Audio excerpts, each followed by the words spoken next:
Hey y'all, welcome back to my channel. Today I'm starting this vlog kind of unexpectedly because I just had a library haul come in that I wasn't anticipating would come in just yet. So I'm going to be reading Enigma by Runix so that you don't have to.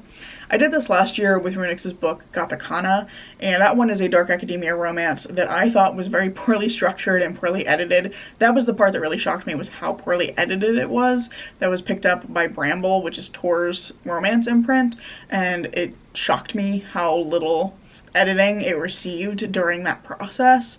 So that was an interesting finding, but it was also a book that I found ultimately kind of depressing in an interesting way, because Gothicana is following a young woman who's been very isolated throughout her life. She doesn't really have life experience, and her only understanding of romance comes from dark romance books that she's gotten from the library.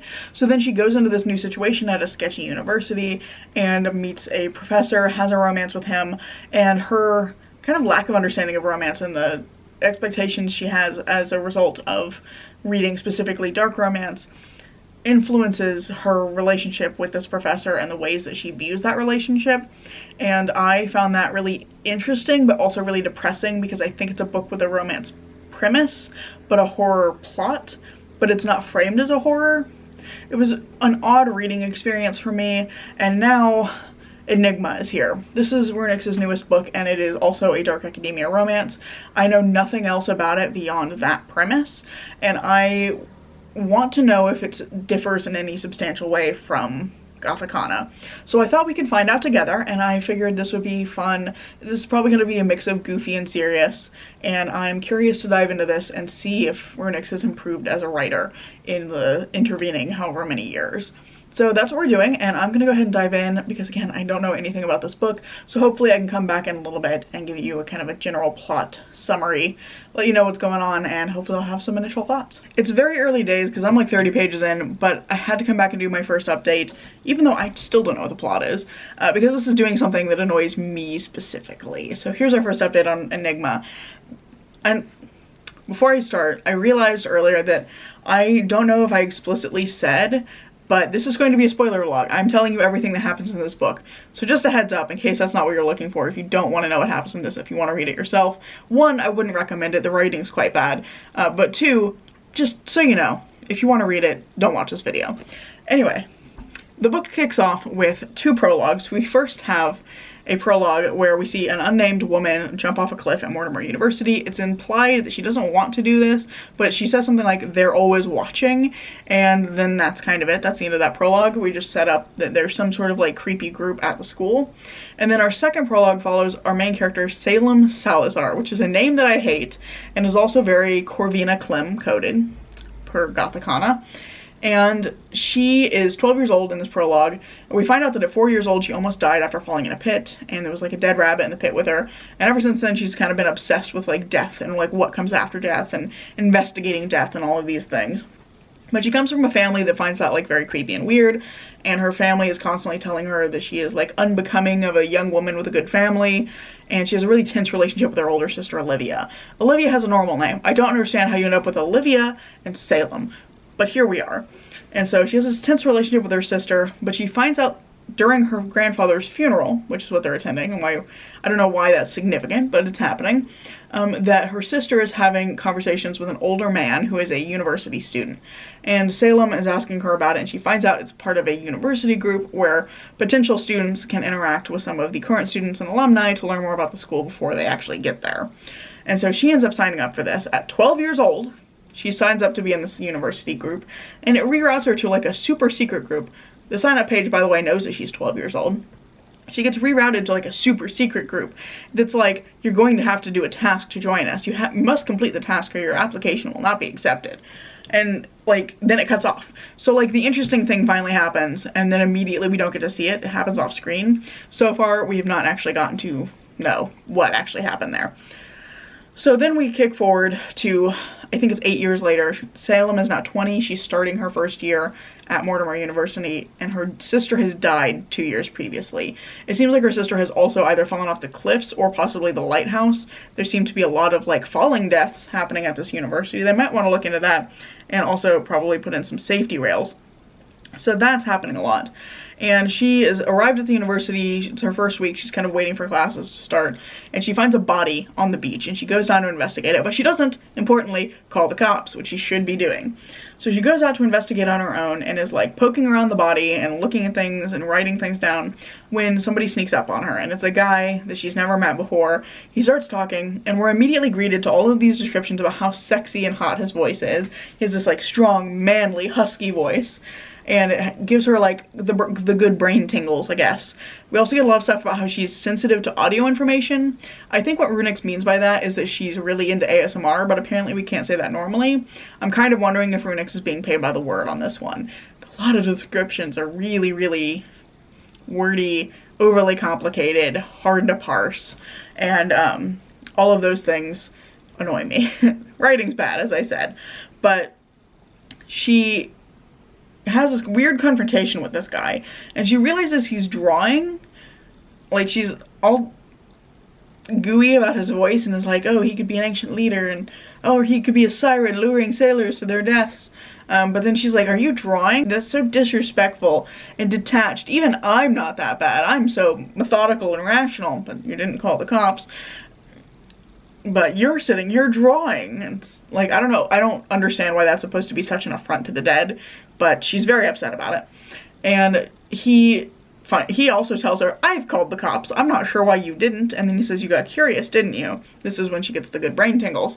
And he then approaches her fairly, like, aggressively. He's not described as being violent, but he like goes from just kind of calmly standing behind her to walking very quickly towards her, and so she backs off as the police are arriving and gets to the stairs and is like, who are you? And he doesn't answer, and I don't know why her instinct is this, but she takes a picture of him, which is a weird thing to do in this context. And he's like, oh, you've put yourself in the middle of a game you know nothing about, you shouldn't have done that. And then she like runs off. It's a very weird interaction. He's obviously the love interest, and I kind of hate them both already. So we're off to a great start. And then finally we get to what the last piece I've read, which is that she is like going to a cafe to get some coffee in the morning, and one of her dorm mates happens to be working in the cafe, and they have a conversation about like their majors. And there were several things about this and a little bit that comes up on the beach scene, but I'll get back to that, that really annoys me personally. Because she's talking about it, and one, I don't think Runix understands how universities work. That was very true in Gothicana. It was like more like a boarding school. This one, they're like choosing all of their own classes. Like, they just get to make up their own curriculum. They don't seem to have any gen eds. They do have to declare a major at some point, but they can't do it until like their second year, that's not unusual. But like, we get to make our complete own curriculum. They don't seem to be like doing general education credits or anything like that. So it's like, it's very strange. I didn't also totally understand how it was described. It was very confusing, so I don't know that I really got everything from it. So, weird university. But the thing that was driving me nuts is that when she's on the beach, we get this thing about how she wants to study criminology, forensics specifically. And, sorry, there's a gnat in my office. It's driving me nuts today. That's not how either of those fields works. Criminology is an offshoot of sociology. And I actually studied criminology when I did my undergraduate degree. It was my like focus I did a sociology major, and I focused on criminology. So it's an offshoot of criminology, or it's an offshoot of sociology, and it's about like human behavior and like specifically group behavior on like a large scale. And forensics is a much broader field that's really about like the application of other fields to the legal system and to criminal justice. So like, you can have chemistry or physics, like think about ballistics experts or blood spatter experts. You could have a crime, not a crime technician, but like a crime scene tech, like somebody who's actually out there collecting evidence. You can also be a forensic psychologist. So forensics is like a really broad term. It's not a subset of criminology. So that annoyed me personally, and I was like, that's not how those fields work. And then also on top of that, when she's having this conversation with her classmate, she's like really shocked that her classmate doesn't find it weird that she wants to be in criminology, that her classmate's like, oh yeah, you're gonna be so good at that. Oh nice, yeah, glad you have a plan, like that's so great. And like, she's like, well that's really strange, I'm not used to people being nice to me about it. Usually my family was so horrible to me when they found out I wanted to go into criminology. And it's just like, I don't understand why that's supposed to be weird, why that's like thing that's indicative of her being like weird and creepy and people not liking her. Because true crime is an incredibly popular genre of media. Like, true crime is a massive industry. So it is not weird at all to be interested in like death and murder and like the investigation of murder. Really common. Again, I studied criminology. I can tell you right now I was not shunned for it. There was nobody that I spoke to who was like, oh, one of those freaks studying criminology, oh my god. Like, people are like, oh yeah, cool. I'm taking physics, you know? Like, that's just not a reality.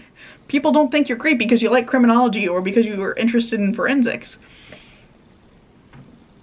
It doesn't make any sense, and it bothers me specifically because I hate when things like that are used as like such a quirky trait. Like, no, that's just normal. That's a completely normal thing. I'm sorry, Salem, but you're not special. You just have a really stupid name. That's it. So that's where we're at, and I still couldn't tell you what the plot of this is.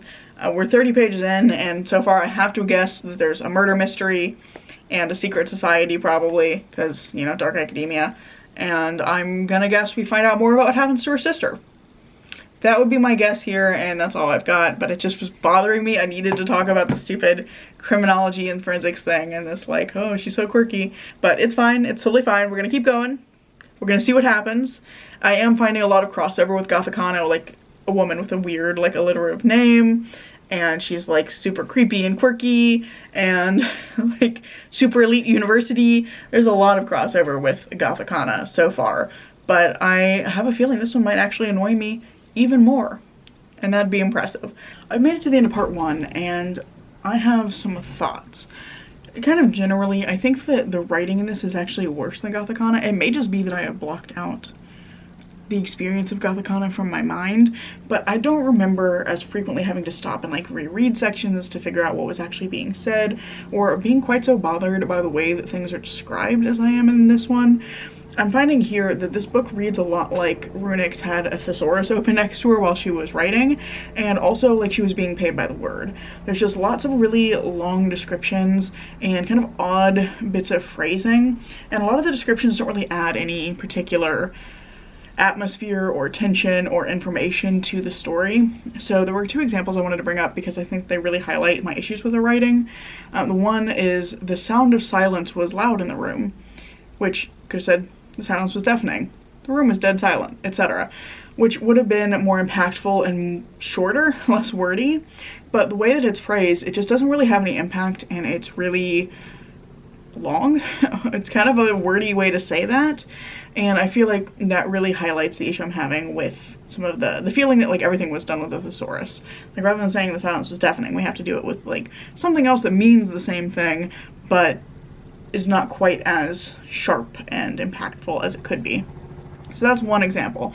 The other one was a section when Salem and her new friend Aditi go to the library to have a discussion, and we get this like moment where like every action gets described and every item gets some sort of descriptor. So it says Aditi sat down in one of the surprisingly comfortable chairs and pulled one in for Salem. Salem sat down. And I'm not surprised that the chairs are comfortable, because this is some sort of like elite university for Nepo babies. So like I would expect it to be a comfortable chair, because presumably they've spent money on it. It's like very bougie. So I would expect that to be true. It doesn't tell me anything useful or new about the library itself. Also, we get Aditi sat down and pulled out a chair for Salem. Salem sat down, which is probably true to what happened, but it's not very interesting, and it doesn't tell me anything about Aditi or Salem or their feelings about the situation. Like, if it had said Aditi flopped into the chair, that would tell me something about Aditi as a person, or if Salem huffed as she sat down, I would get a sense of how Salem was feeling about this interaction. So there's a lot of these descriptors and sections of description about like actions and movements that just don't give us anything new, nothing like interesting about the characters or the story, and that's just constant. So I feel like this book is probably at least 100 pages longer than it needed to be, just on descriptions alone. So those are kind of my general thoughts on it. I'm also feeling like the characters in here are much more frustrating than they were in Gothicana, but I'm also surprised that I actually like Kaz better than I anticipated, because we do, sorry, I got hiccups. We do get some of his POVs in here. Unfortunately, I feel like his POVs do a lot more to drive the story forward than Salem's do, but we only get, I think, 3 POVs from him prior to the epilogue, and I've already read 2 of them. So it's not a very good balance there. But I can tell you that I'm like 150 pages in, I'm just shy of 150 pages in, and I can tell you very quickly all of the events that happen. Which is that Aditi follows this mysterious guy she's just met into the woods. His name is Kaz, I've just said it, but she hasn't learned that yet. She learns that when she attends her first psychology class. But she follows him into the woods and overhears a spooky conversation that suggests that he's up to some sort of task, and she realizes that he knows that she's there, and he pursues her, and they have like this weird sexual tension moment when he like chases her through the woods and grabs her in a very sexual way, and it's very creepy. It's the second time they've interacted. So that happens. She starts attending classes and decides that her psychology professor is creepy, and she learns Kaz's name, or at least his kind of nickname of Kaz. His full name is Casimir Vanderwall, which she finds out later. She goes to a bonfire night party where all the seniors like throwing a party for the first years, and she starts to make some friends. She has her new friend Aditi, and then Aditi's friend Melissa, who she starts to become close with as well. And so she starts to have a little bit of a friend group, some people to rely on, but she has all of this like internal monologuing about how friends are dangerous because nobody's really your friend, they're just using you. And I don't really care for that, but that's happening. She also acts like vaguely offended when Melissa doesn't treat her like a circus freak. Like Melissa is aware of her background and kind of comments on it, and then immediately is like, oh my gosh, I'm so sorry. I shouldn't have said that. I'm sure that's a really touchy subject. I'm sorry for being insensitive. And she's almost like offended that Melissa is treating her like a normal person. And it's very frustrating to read because she's so much like a character who wants people to react to her in a specific way, and that way is like treating her bad, so it kind of like reinforces her beliefs about the people around her, which I kind of hate for her. But that happens. Melissa gets drugged, and then there's a guy at the party who's forcing the girls to do all these dares, and he tries to get Salem to kiss her, or to kiss him I should say, and she finds a loophole in it and uses it to kiss Kaz, who is also at the party.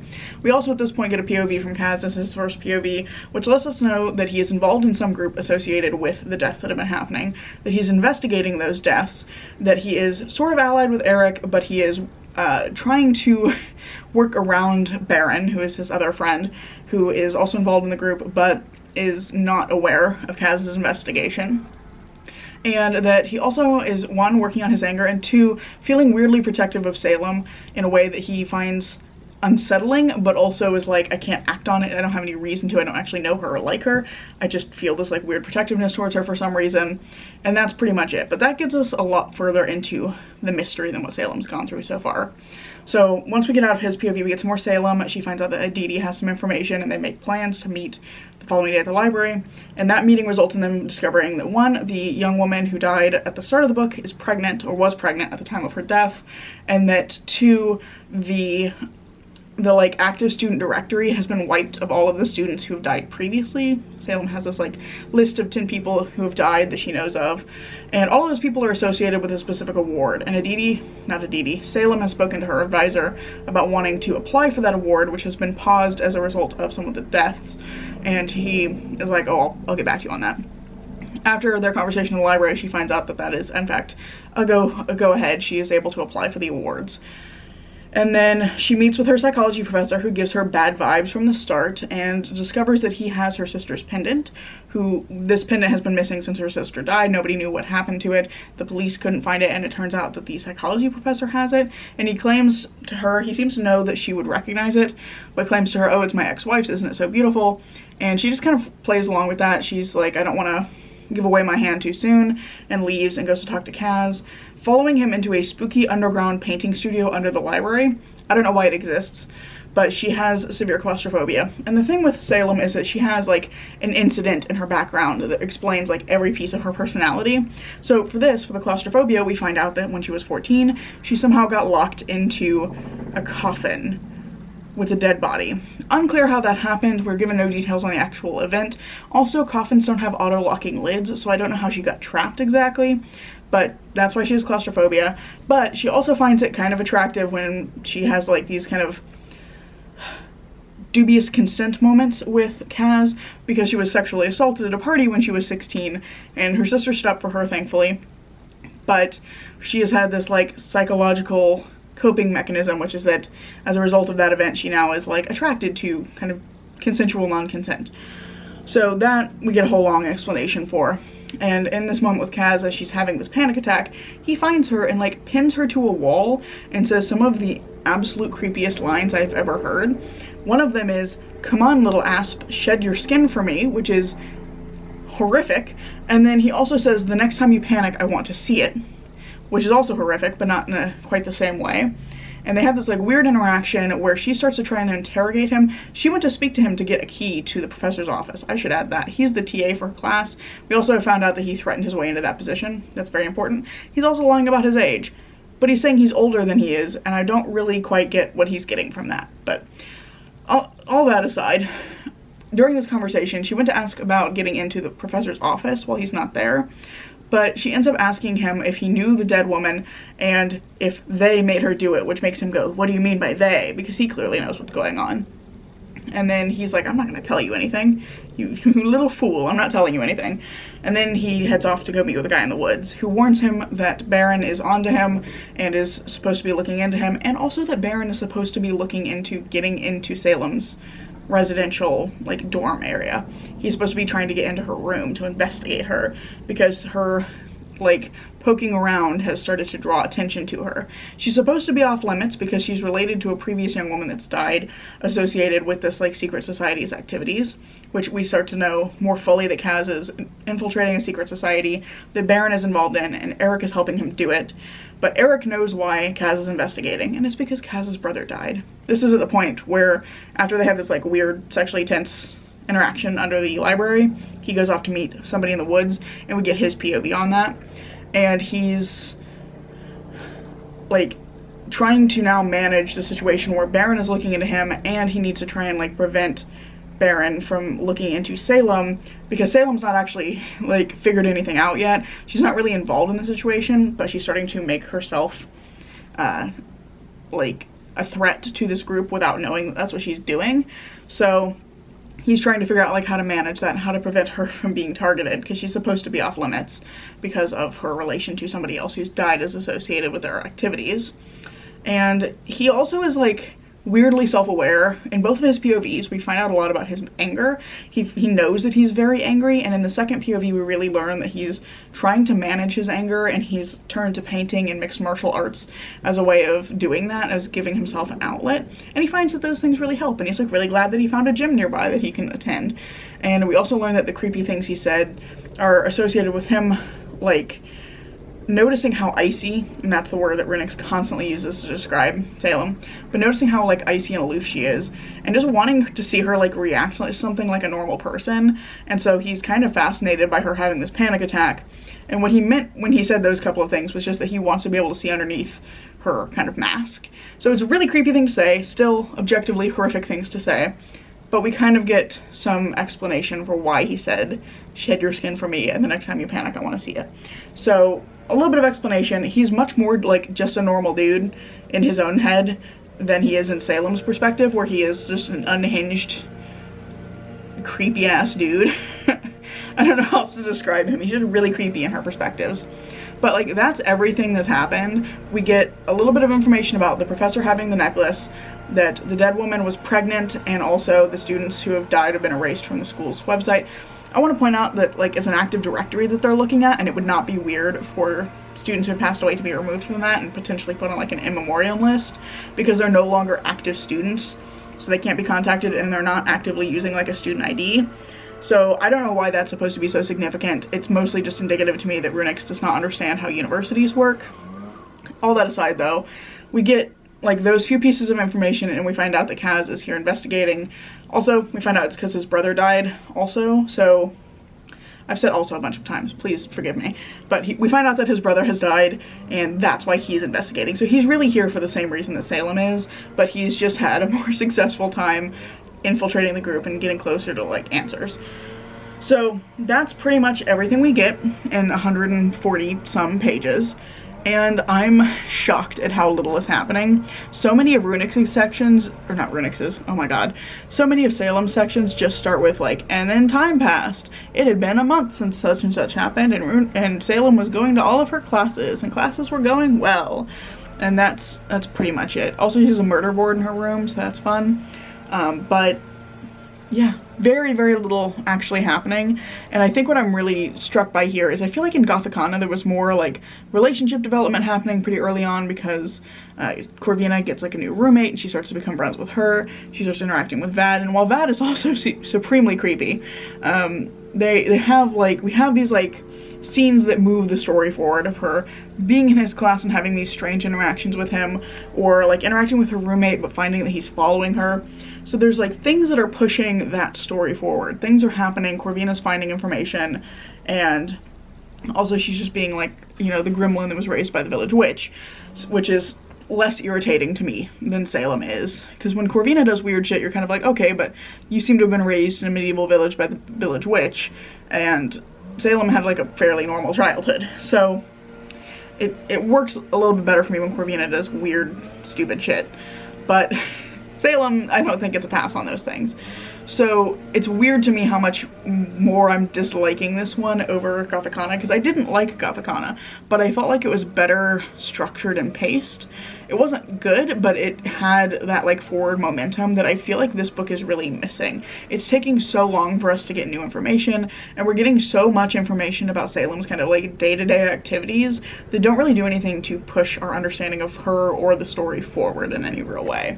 So yeah, I'm feeling very confused and surprised at this point in the story. I've got 2 parts left and then an epilogue, so we'll see kind of where things go from here. I'm hoping now that we are starting to get some details about the mystery that the pace of revelations will pick up a little bit more. We'll have some more investigating, but I don't really know what to expect going forward from here. I'm also really sad that there's almost no Kaz sections in the rest of the book. I think there's none in part 2 and there's 1 in part 3. So that's a bummer for me, because I feel like he's less awful to read from, and I feel like we get a lot more information that pushes the story forward, even if it's sort of like vague because it's trying to hide it from the reader. It's like there's something that Kaz is involved in, but at least we know that that's happening, and we know that there's these like machinations happening in the background. So yeah, we'll see where it goes from here. I'm planning to just check in again when I get to part 2 and then into part 3 as well. End of part 2, I should say. And hopefully things will pick up from here, but I really don't know what to expect. So I didn't want to do this, but I have decided to DNF Enigma. But I think I might still post this video, because I think the reasons that I'm DNFing Enigma are something I want to talk about. So I decided to DNF because I was partway through part 2 and I was bored to tears, like nothing was happening. But on top of that, there were all of these other issues with the book. So the structure and pacing were really poorly done. Nothing was happening, but also our characters are really waffly and poorly characterized. The writing was really rough. It was full of descriptions that went nowhere, things that didn't matter, and it really did read, I think I said in the last clip, it read like Renix had a thesaurus open. Like, it was just, I'm writing to be as wordy as possible, not I'm writing to tell a story. And I found it so frustrating to read, and I think the reason this was bothering me so much, like, it was probably something I could have put up with if it was an indie published book, but Enigma is not an indie published book. It was published by Bramble, and I think that is so freaking embarrassing for Bramble. Like, they should be embarrassed. They won't be, because Gothicon was popular, and that probably means that they're gonna make a, you know, buttload of money off of Enigma, so they probably won't be embarrassed because they'll have made their profit on it. But like, it's so poorly done. And I think if Gothicana read like a book that was in need of a little bit of editing to fix some typos, Enigma reads like a book that received no editing at all. It's a rough first draft that has just been thrown out in the world as a finished book. And I think that that is just honestly kind of a disgrace. I think we're seeing this push in publishing, just at least from like the consumer side, where there's this push to like get popular things out really quickly, or things that have a lot of hype out really quickly, so that they can make a lot of money off of them. But I think this is leading to an issue where things are being pushed out before they're really ready, before they feel like a fully developed story. And I'm sad to see that. My camera battery died and tried to silence me, so that was incredibly rude of it. But basically, to make the point I was making, I think, and I don't know enough about publishing to fully, like, say anything about the factors behind this, but it looks like from a consumer side, we're getting these kind of, like, quickly pushed out stories, and I think that, like, as consumers, we all suffer for that, that the stories we're getting are kind of, like, poorly considered, and they're not written because necessarily the writer had, I mean, I'm sure Runix wrote this because she had an idea for a story and she wanted to put that story out there, but it's feeling like it's much more like written to sell as opposed to written to write and written to tell a story, if that makes sense. So I'm finding that really frustrating, and I'm hoping that we'll see a reverse of that. I'm hoping enough people will complain about this issue with quality in books that we'll see a reverse of that. And maybe it's just me, maybe I'm being particularly, like, snobby and you know, maybe it's a me problem, and that's okay. If you disagree, feel free to tell me that you disagree in the comments. I just find this incredibly frustrating to read, and I did look at some reviews because I was kind of hoping to find a spoiler, and I did not find a spoiler review for this, but I did see quite a few low ratings, especially from people who were previously Runix fans. So, you know, take that for, you know, take that with a grain of salt. Take that for what you will. I don't know what phrase I'm going after. It's still pretty early in the day. But I just think that it's depressing that this was published by a major publisher. And yeah. Oh, to tell you, because I did want to finish this out with here's what happens. I did actually go find out, in one of the reviews that I read, the resolution happens across like the last 2 chapters. So I did skim the last 2 chapters to find out what happens, and it really does just resolve across like 2 chapters. And actually, I would argue that the mystery resolves across a single chapter, because there is a bit where Salem has found out all this information. She seems to be at this point fully in a relationship with Kaz.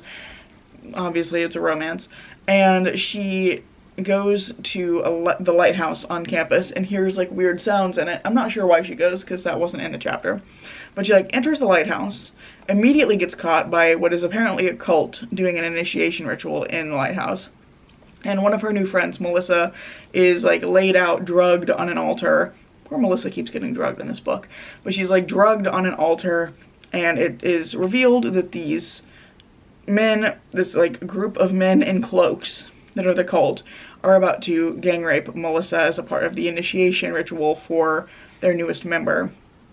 And the newest member is supposed to be Kaz, so he's also present. She's like, what is he doing here? But they're about to do this initiation ritual, and we find out that her advisor, Dr. Baines, who she actually liked, is one of the leaders of the cult, and the creepy psychology professor is another one of them. But they both like take off their masks and they start like monologuing about why they're doing this. We also find out at this point that Dr. Baines' backstory, where his daughter died, and that was what like drove him to grief and led him to stop teaching but continue on as an advisor. His daughter was the first woman that they used for this initiation ritual. So we get a little bit of kind of incest rape as a plot point, which I think is pretty horrific. And all of this gets like kind of said. Dr. Merlin tells her about how Olivia died, which is that Olivia was used in this initiation ritual, and what's his name, Merlin, Dr. Merlin, filmed it and blackmailed her, and when she couldn't take it anymore, he told her to commit suicide. So that is apparently what's been happening, is he's been filming this, and he goes on for like several pages about how much he likes to break people and watch them break, and you know, he likes to break them himself, and like, he just keeps saying he likes to break people.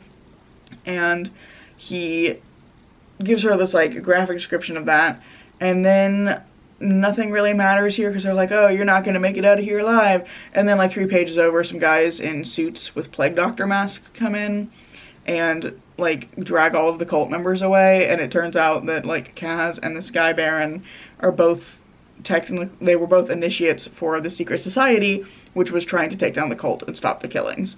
So the plague doctor men arrive and stop everything, and they're like, Melissa is going to receive medical attention. We're sorry for your family, Salem. We cared about them and we tried to watch over y'all. Okay, bye. And that seems to be generally the resolution. Then there's an epilogue where it's like 5 years later and she and Kaz are married or about to get married or something like that. And that's it. So you get like a single chapter that resolves the mystery, and it's just monologuing from the villains, and then some other guys swoop in and save the day. Like, Salem didn't even really have to be there for any of that to happen. as far as I can tell. Like, I don't think she's supposed to be in the lighthouse in the first place. It's not like they'd made a plan to like send her into the lighthouse and get the information or anything. It sounds like she just wandered into the lighthouse and was like, oh, there's a cult in here. So it's just so stupid, honestly. Normally I read cursed books and I have a good time, and this was a cursed book where I just was not having a good time. Like, I read several of the Sookie Stackhouse books. Those aren't good, but they're fun. I read a lot of All for the Game. Again, not good, and those are, like, I think similarly under-researched the way that Runix's books are, but they're unhinged in a way that is, like, you can't deny there's a singular artistic vision, whereas this just felt bland and underdeveloped. It's just not fun in the way that these other books are fun. Even if they're bad, they're entertaining, and this was not entertaining. This was just boring.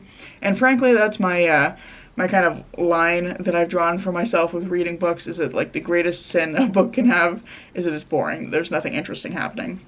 So yeah, DNF'd it, and I just wanted to briefly pop in here and talk about it because I do feel like it's frustrating how much it seems like we're seeing some issues with like, also typos. I've been noticing that even in other books, even things that I really like, it's like it's just not been line edited at all, or at least not as much as it needed to be. So I feel like I've been seeing more frequent typos, and just some of these books coming out that are being published, and I'm like, what? Why was this published at this stage? It needs some developmental editing. It needs more time in the oven before it's ready to go. Like, I think that Enigma could have been at least on the level of, like, Gothicana if it had had significant edits done to it. If somebody had gone in and said, no, you need to fix this pacing, like, cut some of your extra descriptions out, let's tighten up this plot a little bit. I don't think it could have, like, was always destined to be horrible. I think it could have been at least on the level of Gothicana, which is still, like, I think not good. I don't like Gothicana, but it could have at least had that same kind of forward momentum that Gothicana has, and I think it was just failed. I think Runix was in some ways failed by not having an editor. So, publishers, I think it's unfair to writers and authors. I think it's unfair to consumers that things are pushed out before they're really ready. So that's kind of my take on it, and I don't know what else to say here, so we are just going to call it. But needless to say, the bottom line is don't pick up Enigma. It's not worth your time. But don't not pick up cursed books, because they are a good time some of the time. So, you know, kind of a mixed bag. So anyway, that's all I have for you today. Sorry for the kind of rambling ending, but that's all I have for you today. I really hope you enjoyed this video, even if it was a little bit disjointed and ended abruptly. But I really hope you have enjoyed it. And if you have, I hope you consider giving it a like, maybe even subscribing to see what comes next. Currently posting at least twice a week, usually Tuesdays and Saturdays, and I hope to see you in the next video. Bye.